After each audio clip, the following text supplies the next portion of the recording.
সঙ্গে অ্যাকচুয়ালি একটা না, অসংখ্য ভালো ভালো মোমেন্ট আছে। অঞ্জন দত্তের সঙ্গে আমি তখন প্রথম সিনেমা শুট করছি, শুটিং শেষে সারাদিন পর চান করে অঞ্জন দার সঙ্গে ফুটেজ গুলো দেখবো।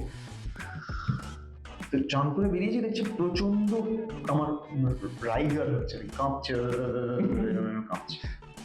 তখন অঞ্জন দা বললো, দাঁড়াও তোমার একটা জিনিস আমি পাচ্ছি না, বেরিয়ে আমার পাচ্ছি না, প্রচন্ড কাঁপ।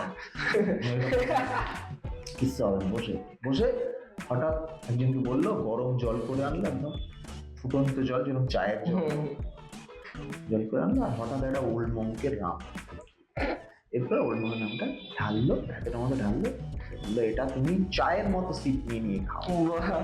আমি তো কাঁপছিলাম, সেই বয়সে অতটাও মদে পোক্ত হয়ে যায় না, এমন নয় যে মদ খাইনি, কিন্তু তখন মদটা খেয়েছি লুকিয়ে চুরিয়ে, একটু যেরকম ভয় ভয় যদি কেউ ধরে নেয়।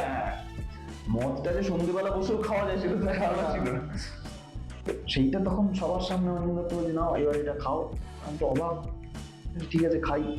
খেয়ে দেখলাম আরে সালা একদম প্রচন্ড চাঙ্গা লাগছে, চলো আরেকটা বানাও, এই